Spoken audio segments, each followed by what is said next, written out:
یہ وہ جگہ دکھائی دے رہی ہے۔ سورہ 105 الفیل میں اس کا بیان ہے، کیا تو نے دیکھا نہیں کہ ہاتھی والوں کے ساتھ تیرے رب نے کیا سلوک کیا؟ خدا نے ان کی تدبیروں کو ناکام کر دیا، ان پر ابابیل پرندے بھیجے گئے جو ان پر پتھر کی کنکریاں پھینکتے تھے، پھر ان کو کھایا ہوا بھس کی طرح کر ڈالا۔ سرور عالم حضرت صلی اللہ علیہ وسلم جب 40 برس کے ہو گئے تو مکے سے 3 کلومیٹر دور جبل نور کے غار ہرا میں جا کر اکیلے بیٹھا کرتے تھے۔ آپ بچپن ہی سے ساری برائیوں سے پرہیز رہتے تھے۔ لوگ ان کو الامین کے لقب سے پکارتے تھے۔ اپنی قوم کے برے رسم و رواج پر وہ بے چین رہتے تھے۔ بت پرستی، زناکاری، شراب خوری، لڑکیوں کا زندہ گاڑ دینا، قبیلوں کی باہمی لڑائی وغیرہ سماجی برائیوں سے آپ کا معصوم دل بے قرار رہتا تھا۔ غار ہرا میں آپ بہت دنوں تک خدا کی یاد میں ماہور رہتے تھے۔ جبل نور کے اس غیر آباد علاقے میں ساری سہولتوں کو چھوڑ کر اندھیری رات گزارتے تھے۔ ایک دن حضرت محمد صلی اللہ علیہ وسلم غار ہرا میں بیٹھے ہوئے تھے۔ اس وقت خالق کائنات خدا تعالیٰ کے حکم کے مطابق آسمان سے جبریل علیہ السلام اتر آئے اور حضرت صلی اللہ علیہ وسلم سے کہا، پڑھ۔ خوف زدہ ہو کر رسول صلی اللہ علیہ وسلم نے فرمایا، مجھے پڑھنا نہیں آتا۔ دوسرا اور تیسرا مرتبہ بھی جبریل علیہ السلام نے وہی دہرایا اور یہ کلام الہی سنایا۔ بسم اللہ الرحمن الرحیم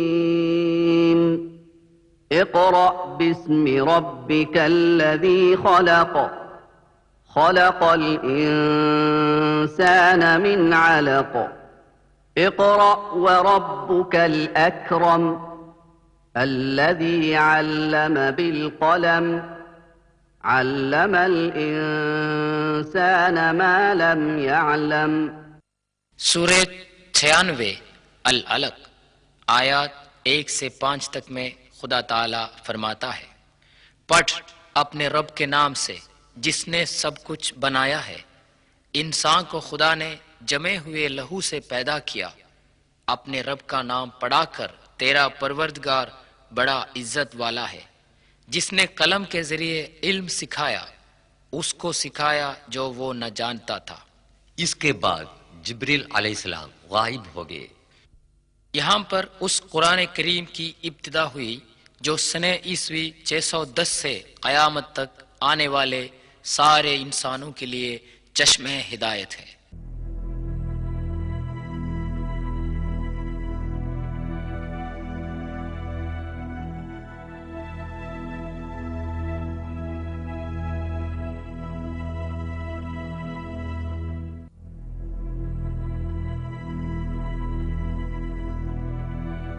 یہ ہے وہ تاریخی مقام غار ہرا جو 14 صدیوں سے قبل کئی تاریخی واقعات کے مشاہد رہا ہے۔ غار ہرا بعد میں جبل نور یعنی نور کا پہاڑ کے نام سے مشہور ہوا۔ غار ہرا سے لے کر 23 سال کی زندگی میں مختلف مواقع پر نازل شدہ کلام الہی کا مجموعہ ہے قرآن شریف۔ سرکار دو عالم صلی اللہ علیہ وسلم کی 13 سال کی مکی زندگی ناقابل برداشت تھی۔ جب رسول اللہ صلی اللہ علیہ وسلم بت پرستی کی مخالفت کرنے لگے اور خدائے واحد کی تعلیم دینے لگے تو ظلم و ستم کے شکار ہو گئے۔ مکے کی زندگی ناگوار ہو گئی تھی۔ دشمنوں کی مخالفت بڑھنے لگی، ساتھ ساتھ مسلمانوں کی تعداد بڑھنے لگی۔ رسول اکرم صلی اللہ علیہ وسلم نے اپنے ساتھیوں کو مدینے کی طرف کوچ کرنے کا حکم دیا، جو مکے سے 400 کلومیٹر کے فاصلے پر واقع ہے۔ 53 سال کی عمر میں حضرت صلی اللہ علیہ وسلم دشمن سے بچ کر اپنے گھر سے نکلے، اپنے جگری دوست ابو بکر صدیق رضی اللہ عنہ کے ساتھ غار ثور کی طرف تشریف لے گئے۔ جو ابھی آپ دیکھ رہے ہیں یہ وہ غار ثور ہے جہاں حضور اکرم صلی اللہ علیہ وسلم اور ابو بکر صدیق رضی اللہ عنہ دشمنوں سے بچ کر 3 دن تک پناہ گزین رہے۔ دشمن رسول صلی اللہ علیہ وسلم کی تلاش میں غار کے سامنے پہنچ گئے۔ خوف زدہ ابو بکر رضی اللہ عنہ سے حضرت صلی اللہ علیہ وسلم نے سرگوشی میں فرمایا، غم نہ کر، خدا ہمارے ساتھ ہے۔ إلا تنصروه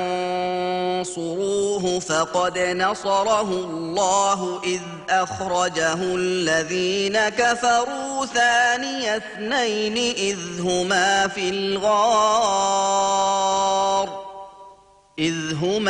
الغار إذ يقول لصاحبه لا تحزن إن اس غار ثور کا اندرونی حصہ جس نے اشرف الخلق رسول صلی اللہ علیہ وسلم کو پناہ دیا تھا، سورہ 9 توبہ آیت 40 میں اس واقعے کا بیان کیا ہے۔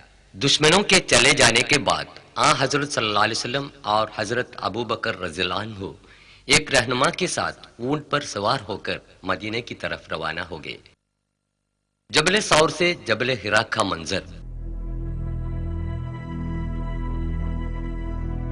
جب حضرت صلی اللہ علیہ وسلم مدینے سے 3 کلومیٹر فاصلے پر قباء پہنچے تو حضور صلی اللہ علیہ وسلم کا اونٹ گھٹنے کے بل کھڑے ہو گیا۔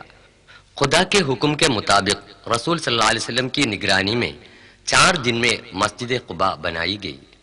بعد میں سعودی حکومت نے اسے نئے سرے سے تعمیر کی۔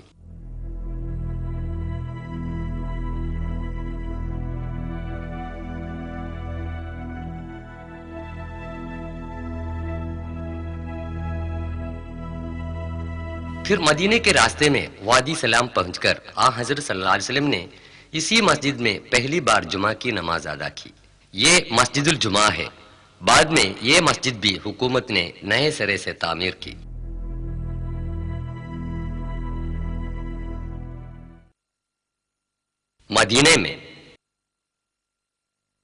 مدینے پہنچ کر سرکار دو عالم صلی اللہ علیہ وسلم اور حضرت ابو بکر رضی اللہ عنہ نے جو کام سب سے پہلے کیا تھا وہ ایک مسجد کی تعمیر تھا۔ پھر یہ چھوٹی مسجد عالی شان بنا دی گئی۔ یہ مسجد النبوی آج اتنی وسیع اور کشادہ ہے کہ لاکھوں آدمی ایک ساتھ نماز پڑھ سکتے ہیں۔ مسجد مسلمانوں کا ثقافتی مرکز ہے۔ سرکار دو عالم صلی اللہ علیہ وسلم کے لیے درسگاہ، عدالت، دفتر پارلیمنٹ سب کچھ یہی مسجد تھی۔ غزوہ بدر۔ مکہ میں مشرکوں کے ایذا رسائی سے تنگ آ کر حضور صلی اللہ علیہ وسلم اور ساتھی مدینہ تشریف لائے تھے، لیکن وہاں بھی وہ چین و قرار کی زندگی سے محروم کیے گئے۔ قریش کے سردار ابو سفیان نے مسلمانوں کو جڑ سے اکاڑنے کا فیصلہ کیا اور اس کے لیے رقم جمع کرنے لگا۔ سوداگروں کا قافلہ ابو سفیان کی قیادت میں سر و سامان لے کر ریگستان کی اس پہاڑی پار کر کے مکہ کو لوٹا۔ اتنے میں مکے سے قریش کی ایک عظیم فوج ابو جہل کی قیادت میں مدینے کی طرف روانہ ہوئی، جن میں 1000 مسلح سپاہی تھے۔ قریش کی فوج مدینے سے 80 کلومیٹر کے فاصلے پر بدر تک آ گئی۔ یہ خبر پا کر حضور بھی اپنے ساتھیوں کو لے کر مدافعت کے لیے روانہ ہوئے۔ مسلمانوں کی فوج میں صرف 313 جان نثار صحابی تھے، جن کے پاس جنگی اوزار کم تھے، مگر ان کے پاس سب سے بڑا ہتھیار یعنی تقوی اور پکا ایمان موجود تھا۔ اللہ اور اس کے رسول پر پکا یقین رکھتے تھے۔ دونوں فوجوں کے درمیان اسی بدر کے میدان میں کھلم کھلا جنگ ہوئی، جس کی تاریخ میں نظیر نہیں مل سکتی۔ حق اور باطل کی اس لڑائی میں فریق حق کی طرف سے 13 مسلمان شہید ہو گئے، جن کی قبریں اس وسیع میدان میں واقع ہیں۔ قبروں پر عمارتیں بنانا اور اہل قبر سے دعا کرنا اسلام نے منع کیا ہے۔ شہدائے بدر کے نام بتا رہے ہیں بدر کا پہرے دار سید حسین فراج، صفوان بن وهب، حارث بن صاغة، مبشر بن عبد المنذر، الشمالين بن عبد عمرو، مهج بن صالح، عاقل بن بكير، رافع بن المعلى، عمير بن الحمام، يزيد بن الحارث، عتبہ، شیبہ، ابو جہل وغیروں کی قیادت میں قریش کی فوج نے یہیں پڑاؤ ڈالا تھا۔ ابو جہل 2 انصاری نوجوانوں کے ہاتھوں قتل کیا گیا تھا۔ بحکم الہی ہزاروں فرشتے بدر کے میدان میں مسلمانوں کے ساتھ جنگ کرتے تھے۔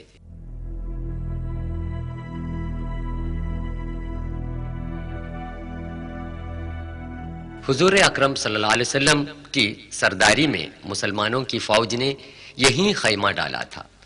مسلمانوں کے لیے جنگی ساز و سامان کی قلت تھی، اس کے باوجود قریش کی فوج میدان جنگ چھوڑ کر بھاگنے پر مجبور ہو گئی اور مسلمان فوج خدا کی مدد سے اس لڑائی میں غالب آ گئی۔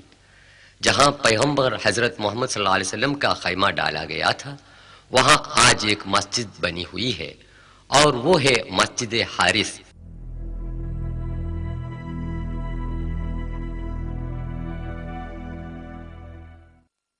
غزوہ احد۔ حضرت محمد صلی اللہ علیہ وسلم بڑے کشادہ دل تھے ہی مگر قریش نے آپ کو چین و قرار سے رہنے نہ دیا۔ بدر کے دوسرے ہی سال میں قریش کے 3000 مسلح سپاہیوں کی فوج مدینہ کی طرف آئی اور مدینہ کے قریب احد کی وادی میں پڑاؤ ڈالا۔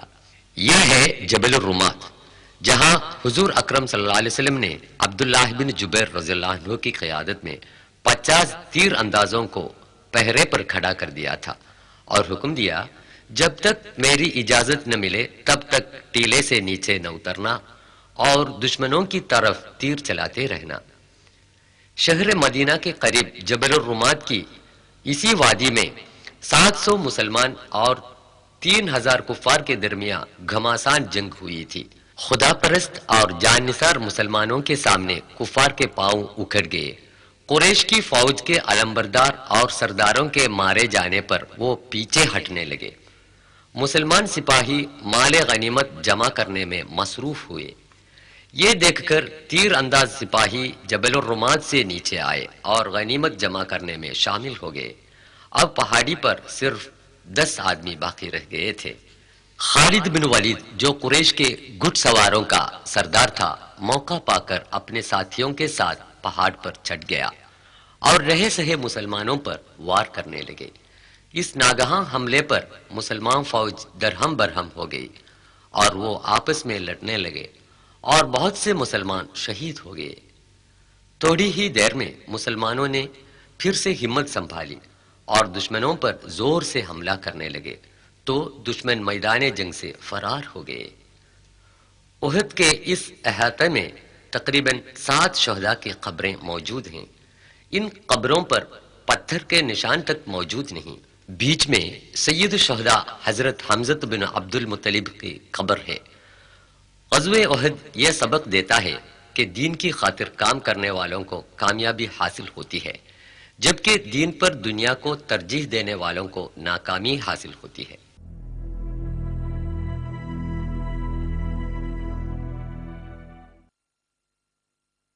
خندق۔ امن کا زمانہ زیادہ طول نہ پکڑا۔ قریش نے دیگر قبائل کو ابھار دیا کہ مدینے کی نئی تحریک کو جڑ سے اکھاڑنے میں سب مل جل کر کوشش کریں۔ مدینے کے باہر مسلمانوں کے جتنے دشمن قبیلے تھے وہ سب کے سب مل کر کل 10,000 کی مسلح فوج مدینے کی طرف روانہ ہوئی جن میں 2500 اونٹ اور گھڑ سوار بھی شامل تھے۔ حضور نے اپنے ساتھیوں سے مشورہ کیا۔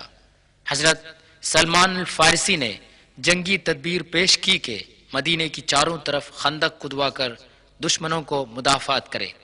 حضور اکرم نے یہ تجویز منظور فرمائی۔ 1 ہفتے کی لگاتار محنت سے 9000 گز طول میں ایک خندق تیار ہو گئی جس کی چوڑائی اتنی تھی کہ گھڑ سوار اس کو پار نہ کر سکتا تھا۔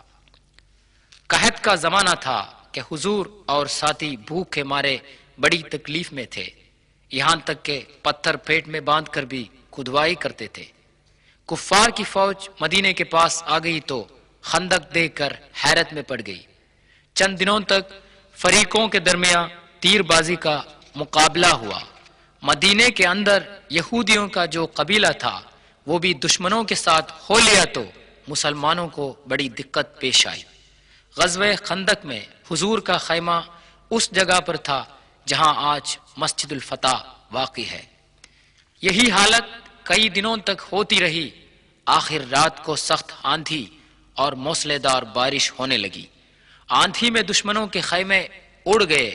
متحدہ فوج نے یہ سمجھ لیا کہ مسلمان سپاہی راتوں رات خندق پار کر کے حملہ کر رہے ہیں۔ وہ ڈر کے مارے خیمے چھوڑ کر بھاگ گئے۔ اللہ تعالیٰ کی حکمت نے مسلمانوں کو بچایا۔ انہوں نے خدا کا شکر ادا کیا۔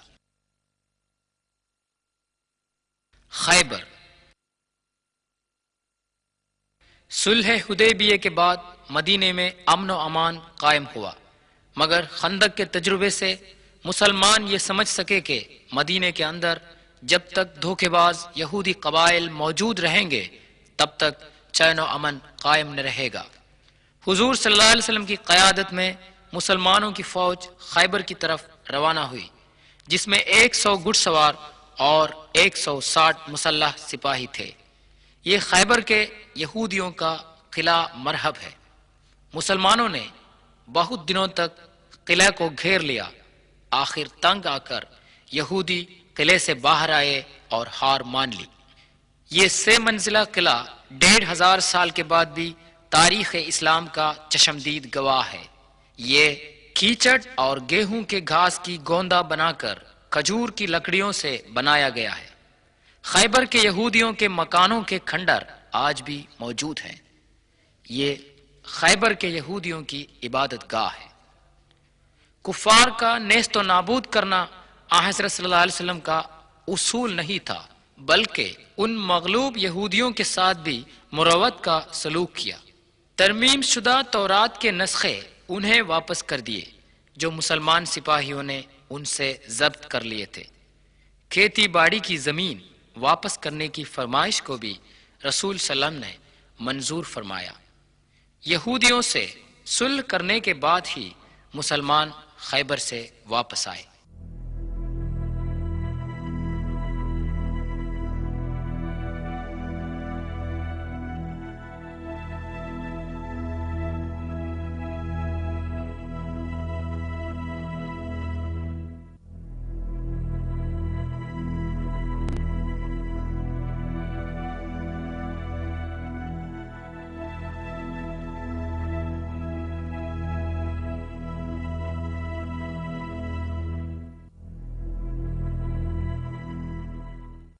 حضرت صلی اللہ علیہ وسلم کے خطوط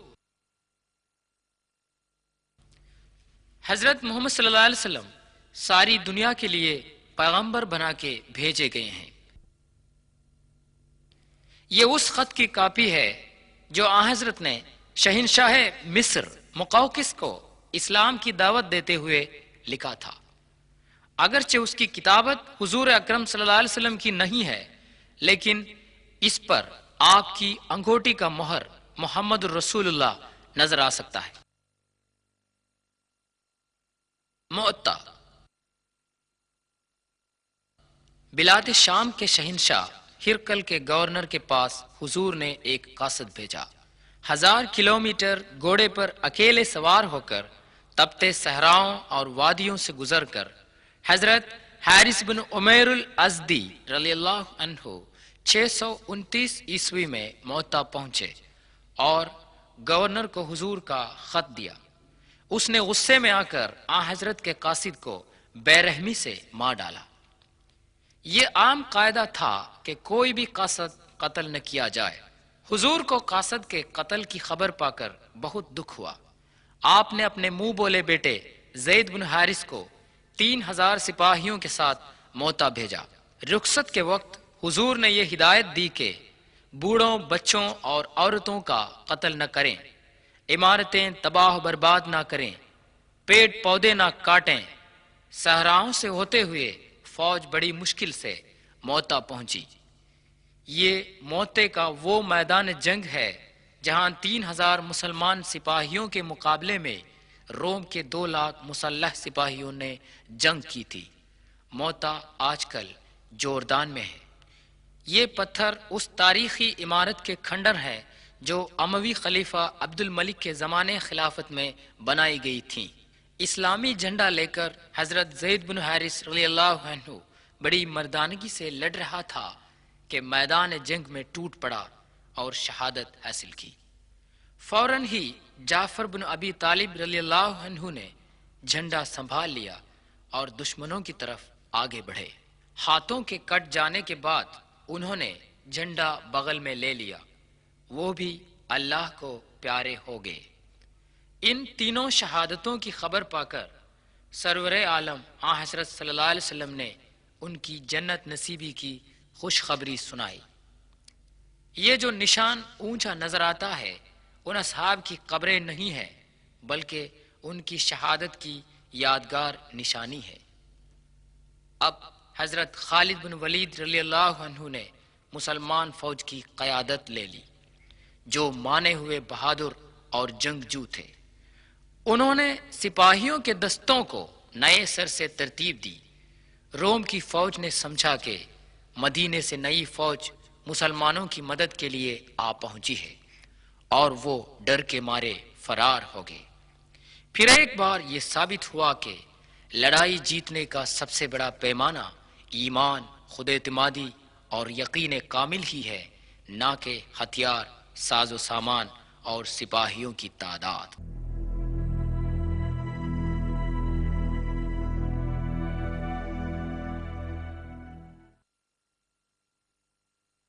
فتح مکہ۔ حضرت صلی اللہ علیہ وسلم ہزاروں مسلمانوں کو ساتھ لے کر کسی کو خبر دینے کے بنا ریگستان سے مدینے کی طرف روانہ ہو گئے۔ مکہ کے قریش اور ان کے روسا، جنہوں نے حضرت اور ساتھیوں کو اپنے وطن اور گھر سے باہر نکال دیا، ان پر بے دردانہ ظلم کیا تھا، جب مجبوری کی حالت میں حضرت سے مغلوب ہو گئے تو آپ نے ان کو معافی دی، اپنے مذہب اور عقیدے کے مطابق جینے کی انہیں آزادی دی۔ یہ ان واقعات میں سے ایک ہے جن سے یہ غلط ثابت ہوا کہ اسلام کی تبلیغ و اشاعت تلوار کے زور سے ہوئی۔ سورہ 6 ممتحنہ آیت 8 میں خدا تعالی مسلمانوں کو حکم دیتا ہے، ان تمام غیر مسلمانوں سے بھلائی کر اور انصاف کر جنہوں نے تم سے مذہب کے نام پر جنگ کا اعلان نہیں کیا ہے۔ اللہ کے سوا کسی اور کو پکار کے دعا مانگنے والوں کو آپ نہ ڈانٹے۔ عثمان رضی اللہ عنہ کا کنواں۔ مدینے میں پانی کا سخت قحط پڑ گیا۔ روما جو ایک یہودی تھا، محض اسی کے کنویں میں پانی تھا۔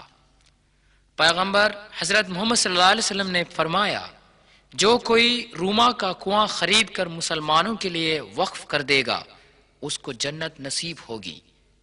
یہ سن کر عثمان رضی اللہ عنہ نے 20,000 دینار دے کر کنواں خریدا اور مسلمانوں کے لیے وقف کر دیا۔ یہ مدینے سے 5 کلومیٹر کی دوری پر ہے، جس میں آج بھی کثرت سے پانی ہے۔ حجۃ الوداع۔ پیغمبر حضرت محمد صلی اللہ علیہ وسلم نے تا حیات ایک ہی حج کیا ہے۔ حضور صلی اللہ علیہ وسلم نے حج پر جانے کا اعلان کیا۔ ملک عرب کے کونے کونے میں یہ اعلان گونج اٹھا۔ دیہات، شہر، وادیاں اور ریگستان کے لوگوں نے اس کا خیر مقدم کیا۔ لوگ مدینے کی طرف بہنے لگے۔ اپنی موت سے تقریباً 3 مہینے پہلے 633 عیسوی میں 1 لاکھ صحابے کے ساتھ مکے کی طرف روانہ ہو گئے۔ مینا میں حضرت صلی اللہ علیہ وسلم نے اس جگہ پر خیمہ ڈالا تھا جہاں آج مسجد الخیف واقع ہے۔ یہ عرفے کی وہ مسجد ہے جس کو مسجد النمرہ کہتے ہیں۔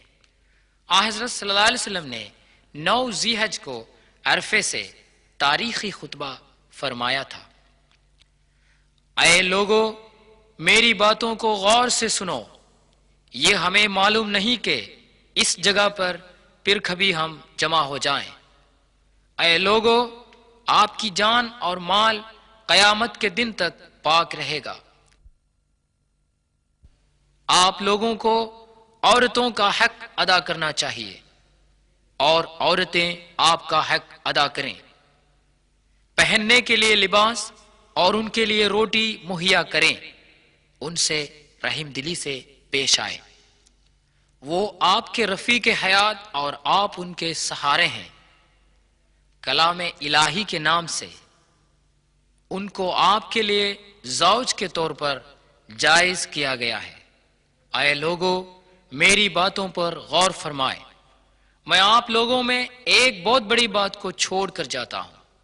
جب تک آپ لوگ اس پر عمل کریں گے گمراہ نہیں ہو جائیں گے۔ یہ ہے خدا کا کلام اور اس کے رسول کی سنت۔ میرے مالک، میرے آقا، تو نے مجھ پر جو ذمہ داری سونپی تھی میں نے وہ پہنچا دیا ہے نا؟ تمام لوگ ایک ہی آواز میں بول اٹھے، یا رسول اللہ، ہم گواہ ہیں۔ حضور اکرم صلی اللہ علیہ وسلم نے اپنی انگلی سے آسمان کی طرف اشارہ کر کے کہا، اے خدا، تو ہی گواہ ہے۔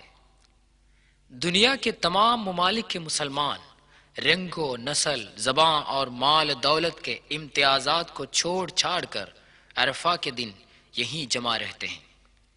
یہ اجتماع عاقبت کے دن محشر میں تمام انسانوں کے جمع ہونے کی یاد دلاتا ہے۔ یہ ہے مزدلفے کی مسجد۔ بقیع الغرقد۔ حضرت صلی اللہ علیہ وسلم کے زمانے سے لے کر آج تک مدینے کا عام قبرستان ہے بقیع الغرقد، یعنی جنت البقیع۔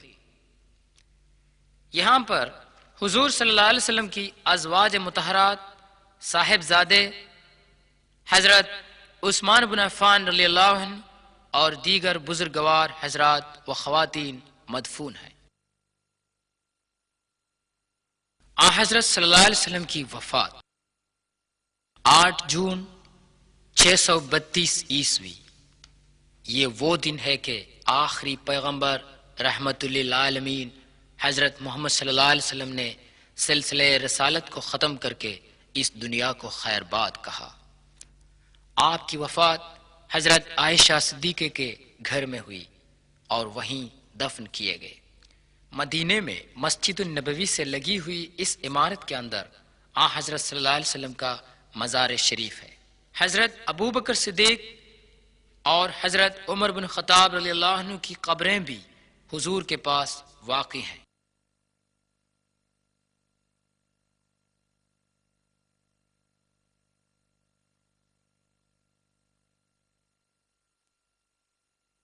قدیم عرب میں جہاں تہذیب و تمدن کی روشنی کی کرن تک نہیں پہنچی تھی، 570 عیسوی کے 1 اپریل میں عبداللہ اور آمینہ کا صاحبزادہ ہو کر شہر مکے میں محمد کی پیدائش ہوئی۔ بچپن ہی میں یتیمی کی محرومی کا احساس ہوا۔ مکتبوں، کالجوں اور یونیورسٹیوں میں تعلیم حاصل کرنے کا موقع میسر نہ ہوا، یہاں تک کہ پڑھنا لکھنا سیکھنے کا موقع بھی نہ ملا تھا۔ ایسے ماحول میں پلے بڑے محمد کو دشمن بھی الامین مانتے تھے۔ انہوں نے اپنی 40 برس کی عمر تک لوگوں کو کوئی عجیب بات نہ سنائی۔ 40 سال کے بعد انہوں نے جو باتیں سنائیں وہ خدا کی بتائی ہوئی تھی۔ ابھی تک ہم دیکھ رہے تھے اس کی سنائی ہوئی تاریخی معتبری کی شہادتیں۔